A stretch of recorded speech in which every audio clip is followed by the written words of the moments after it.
Hello दोस्तों, बहुत अच्छी कहानी है। पूरी पढ़िए और ज़रूर बताइएगा कैसी लगी। विनीशा शाम को अपने पति के लिए जूस बना रही थी, तभी उसकी छोटी बहन पूनम का फ़ोन आया।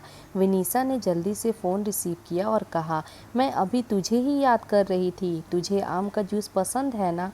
इसीलिए जब भी बनाती हूँ हमेशा तेरी याद आ जाती है। पर विनीशा की बहन पूनम बिल्कुल खामोश थी। जब विनीशा ने उसकी खामोशी का कारण पूछा तो पूनम की सिसकियों की आवाज़ विनीशा के कानों में साफ सुनाई पड़ रही थी। विनीशा बहुत घबरा गई और उसने पूनम से जोर देकर पूछा कि आखिर हुआ क्या है। तब पूनम ने डरते डरते बताना शुरू किया कि अभी मेरे मोबाइल पर किसी अनजान व्यक्ति का फ़ोन आया था और वह मुझे कह रहा था कि वह मुझे जानता है और उसके पास मेरी कुछ फ़ोटोज़ है, और अगर मैंने उसकी बातें और शर्तें नहीं मानी तो वह उन फ़ोटोज़ को इंटरनेट पर डाल देगा। तब विनीशा ने पूनम से कहा, पूनम ऐसे ही कोई गलत नंबर होगा, कोई सिरफिरा ऐसे ही तेरे मज़े ले रहा होगा, तू डर मत, कुछ नहीं होगा ऐसा वैसा। तब पूनम ने घबराते हुए कहा, दीदी मुझे उस इंसान से डर नहीं लग रहा, पर मुझे उसकी बातों से बहुत डर लग रहा है। यह कहकर पूनम रोने लगी। तभी विनीशा ने कहा, तो बता ना उस इंसान ने क्या कहा है तुझे? तब पूनम बोली, उसने मुझे कहा है कि अगर वह मेरी फ़ोटो इंटरनेट पर नहीं डाले तो मुझे उसकी सारी मांगें पूरी करनी होगी। उसने कहा है कि आज रात वह मेरे घर पर आएगा। और इतना कहते ही पूनम ज़ोर ज़ोर से रोने लगी और रोते रोते बोली, दीदी मुझे उसकी बातें सुनकर घिन आ रही है। ऐसा लग रहा है जैसे उसने मेरे साथ कुछ गलत कर दिया हो। अगर अभी वह मेरे सामने आ जाए तो मैं उसे इसी वक्त जान से मार दूंगी। इतना कहकर पूनम चीखने लगी।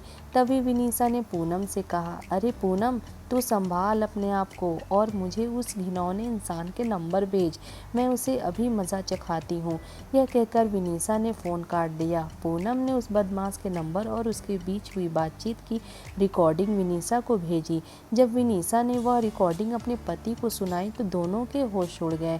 विनीशा और पूनम दो बहनें हैं। उनकी मम्मी का अभी 3 साल पहले ही देहांत हो चुका है और विनीशा की शादी अभी 1 साल पहले ही हुई थी। घर में बस अब उसके पापा और पूनम ही हैं। अब मोबाइल पर ऐसी धमकी भरी अश्लील बातें कोई भी बेटी अपने पिता को आसानी से नहीं बता सकती। इसीलिए पूनम ने सारी बातें अपनी दीदी भी विनीशा को बताई। अगले दिन ही विनीशा और उसका पति पुलिस स्टेशन जाकर उस इंसान के खिलाफ पुलिस कंप्लेंट करवाए आए। बाद में जब पुलिस ने छानबीन की तो पता लगा वह लड़का पूनम के मोहल्ले का ही निकला, जो मानसिक गंदगी से पीड़ित था। उसकी सोच और उसके विचार हर एक लड़की के प्रति घिनौनी नज़र रखते थे।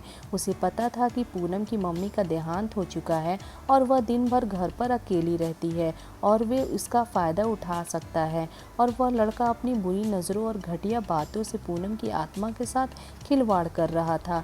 पर बाद में जब उसे पुलिस ने पकड़ लिया तो उसे जेल की सलाखों के पीछे जाना पड़ा। आज भी हमारे समाज में उस जैसे मानसिक रोगी बैठे हैं जो हज़ारों लड़कियों की आत्मा के साथ खिलवाड़ कर रहे हैं। इनमें से कुछ लड़कियां तो मजबूत होती हैं जो ऐसे रोगियों को अच्छा सबक सिखाती हैं, और कुछ लड़कियां उनसे डर जाती हैं और उनकी मांगों को पूरा करते करते उनकी घिनौनी नज़रों का शिकार बनती हैं। पर आज समय आ गया है कि ऐसे मानसिक रोगियों को हम लड़कियां ही सबक सिखा सकती हैं। इसीलिए लड़कियों को उनसे डरने की बजाय उनका डट कर सामना करना चाहिए। अगर आपको हमारी हिंदी कहानियाँ पसंद आए तो ज़रूर कमेंट सेक्शन में बताइएगा। Thank you for watching.